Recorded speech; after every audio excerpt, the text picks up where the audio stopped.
एक हमारे सिंघानिया जी बहुत बड़े उद्योगपति है, हमारे आशीष सिंघानिया जी के वो रिश्तेदार हैं।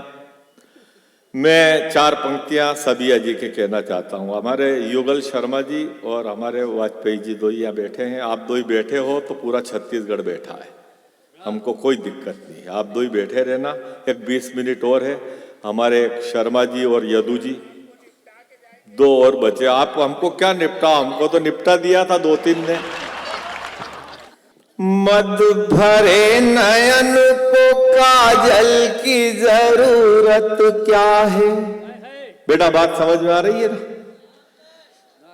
हाँ, ये तो तुम्हारे कोर्स का तो यही है। छोरों की ये हालत है वाजपेयी जी कि बाह में है और कोई, चाह में है और कोई, राह वाली को भी मुस्कान दे के आ गए।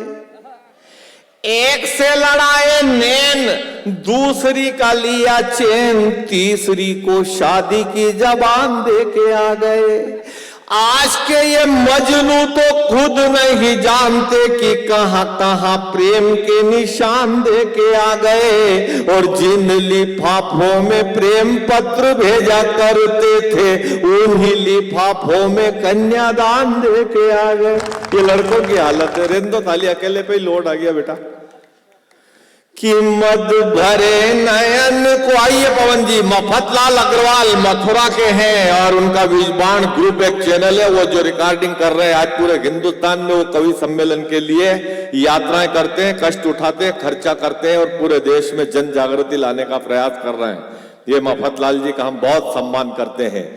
कि मद भरे नयन को काजल की जरूरत क्या है, जुल्फ जब बिखरी है तो बादल की जरूरत क्या है। और सुन लेंगे ये तो तेरे दिल से सरगम, अब तेरे पाँव को पायल की जरूरत क्या है। न बादल गरजते, न बरसात होती, न तू बिलासपुर आती, न ये बात होती। जोरदार तालियां सबिया सर, बहुत। जो कुछ भी नागर जी ने मेरे लिए कहा, मैं तो इतना ही कहना चाहूंगी कि हर गीत नहीं होता है लिखने के लिए, हर चेहरा नहीं होता है दिखने के लिए। हर गीत नहीं होता है लिखने के लिए, हर चेहरा नहीं होता है दिखने के लिए।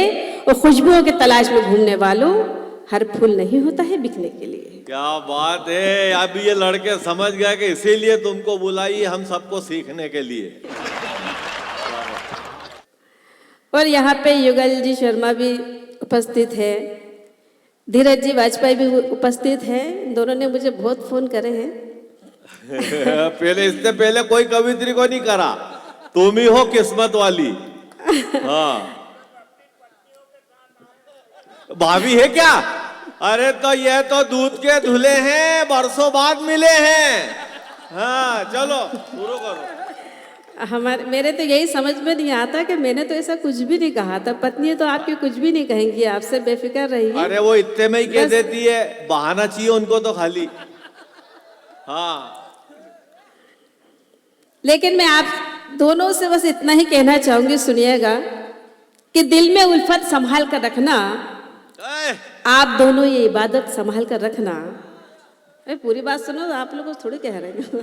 ये तो सब एडवांस। कि दिल में उल्फत संभाल कर रखना, आप ये इबादत संभाल कर रखना। लोग नफरत संभाल कर रखते हैं, आप हम सबकी मोहब्बत संभाल कर रखना। क्या बात है सबिया जी, बहुत बहुत शुक्रिया, जिंदाबाद है। और ये 4 पंक्तियां भी समर्पित करती हूँ। बस मुझे बताइएगा कि मैं कैसा पढ़ रही हूँ। अगर अच्छा लगे तो अपने को ये ध्यान रखना है कि भाभी जी आई है तो वाजपेयी जी के लिए नहीं बोलना है, बस बाकी सब चलेगा। हाँ, नहीं ऐसा कुछ नहीं है। वो कैसी हैं मैं उनको बहुत अच्छे तरीके से जानती हूँ। एक महिला है तो महिला के बारे में बहुत अच्छे तरीके से जानती है, तो ऐसा कुछ भी नहीं है। वो मेरी बहनें हैं, वो जानती हैं कि ये जब बहन सामने खड़ी हुई है तो ये क्या कह सकती है। तुम्हारा यही रोना है, वो बहनें हैं तो ये जिया जी हो गए ना, तो फिर वो आगे लफड़े पड़ेंगे ना काय को। भाभी देखिए बात ये है, देखो मैं वाजपेयी जी से अगर कुछ बात कर रही हूँ, गुफ्तगू कर रही हूँ, तो हमारे नागर जी को कुछ ना कुछ हो रहा है। इससे लगता है कि गेंडे को भी कुछ कुछ होता है। क्या बात है। सुनिएगा, 4 पंक्ति फिर समर्पित करती हूँ, हाजिर करती हूँ, सुनिएगा। हाँ।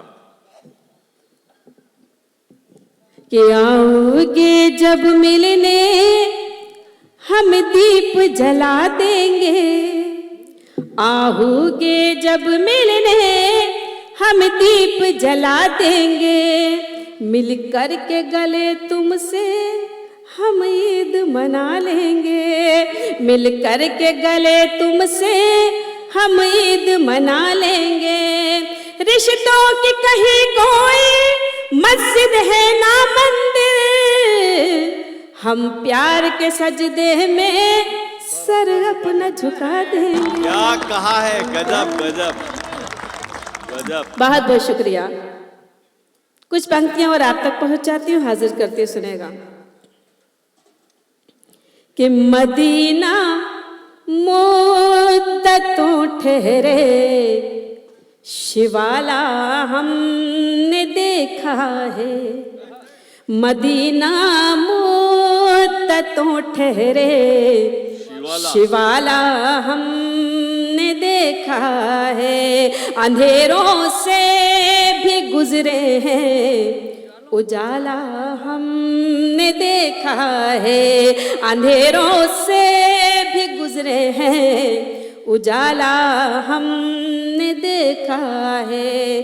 किसी भूखे हुए को एक रोटी भी नहीं मिलती, किसी भूखे हुए को एक रोटी भी नहीं मिलती, किसी के मुंह में सोने का निवाला हमने देखा है, किसी के मुंह में सोने का निवाला हमने देखा है। जिसे हम कृष्ण कहते हैं वो वृंदावन में रहता है, जिसे हम कृष्ण कहते हैं वो वृंदावन में रहता है, जिसे हम कृष्ण कहते हैं वो वृंदावन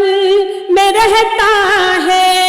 यशोदा माँ की आंखों का वो तारा हमने देखा है, यशोदा माँ की आंखों का तारा हमने देखा है। बहुत बहुत शुक्रिया। मैं हिंदी और उर्दू दोनों की शायरा हूँ, आपको हिंदी और उर्दू दोनों की तफरीक कराऊंगी, सुनिएगा। दोनों से आपको जोड़ती हूँ, कुछ 2-4 शेर और आपको समर्पित करती हूँ, उसके बाद उर्दू के कुछ शेर और पढ़ूंगी, सुनिएगा।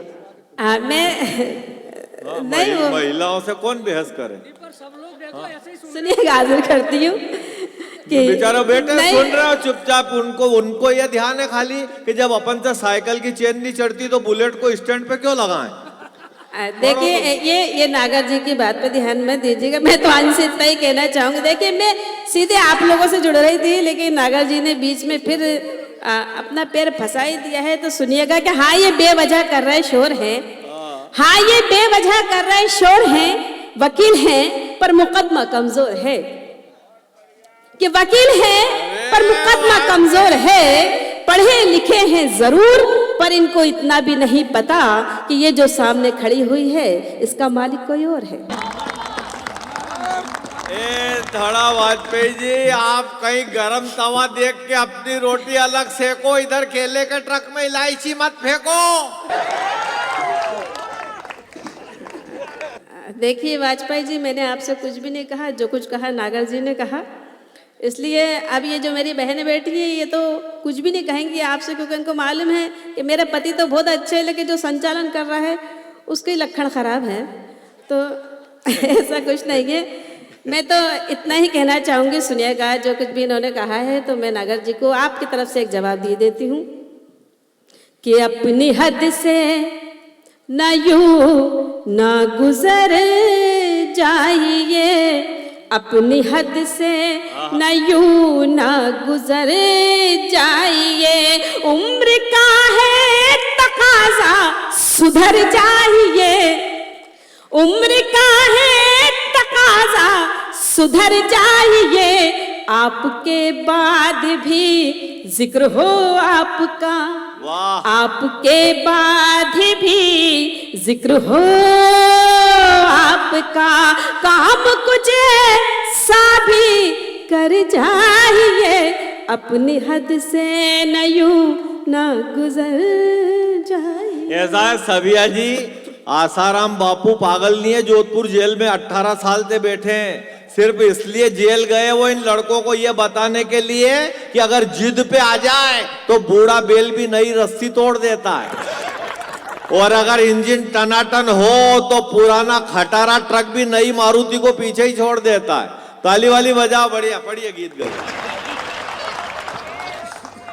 आप बताओ क्या चाहते हो, छोरे जवाब क्या चाहते कह हो रहे या हैं? सीधे छोरा कह सीधे रहा ओके ओके, एक बार ताली बजा के मुझे इजाजत दीजिए ताकि जी, इनके जी, फाइल जी, मैं जी। निपटाऊं। जो कुछ भी इन्होंने मुझसे कहा है मैं तो सुनिएगा, फिर पंक्ति इनको समर्पित करती हूँ कि चाहे चलती रहे तलवार, चाहे चलती रहे तलवार, अरर बाबा ना बाबा, चाहे चलती रहे तलवार, अरर बाबा ना बाबा, सच कहूंगी मैं हर बात, अरर बाबा ना बाबा, चलते फिरते को टोकते हैं औकात में इनकी जानती हूँ, मैं खूब इन्हें पहचानती हूँ, है टीवी के बीमार।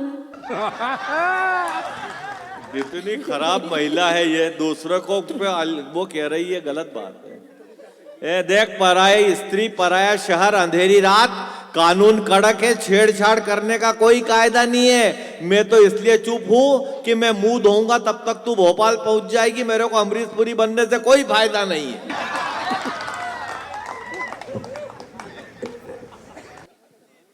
देखिए मैं तो कुछ भी नहीं कह रही थी, मैं तो सीधे सीधे अपने शेर शायरी कर रही थी, जो कुछ कर रहे थे ये कर रहे थे, तो मैंने इनकी इतनी बात का जवाब दे दिया। पानी भिजवा दो जरा इधर। हाँ पानी, इनको पानी पिला दो, सदियों से प्यासे बैठे हुए हैं, क्योंकि इस उम्र में यही हालत हो जाती है जो हालत इनकी हो चुकी है, क्योंकि अब कुछ बस का है नहीं, सारी फाइल निपट चुकी है। सुनिएगा मैं सबिया जी, ये पानी का मामला इसलिए है कि जिनके घर का पानी हैंडपंप से आता है नहीं, वो कभी टुल्लू मोटर देखने नहीं जाता है। देखिए जो कुछ भी कह रहे हैं, मैं 4 पंक्तियां फिर इनको समर्पित करके और अपने शायरी आप तक जोड़ती हूँ, क्योंकि वक्त कम है। उस वक्त कम के अंदर मैं थोड़ी सी शेर आप तक पहुंचाना चाहती हूँ। जो कुछ उन्होंने कहा है मैं 4 पंक्तियां पढ़ती हूँ कि तहजीब खाक में क्यों मिलाने पे लगे हो, तहजीब खाक में क्यों मिलाने पे लगे हो, कैसा है देश कैसा बनाने में लगे हो, एक वो भी कन्हैया थे एक तुम हो कन्हैया, एक वो भी कन्हैया थे एक तुम हो कन्हैया, क्यों नाम कन्हैया का डुबाने में लगे हो, क्यों नाम कन्हैया का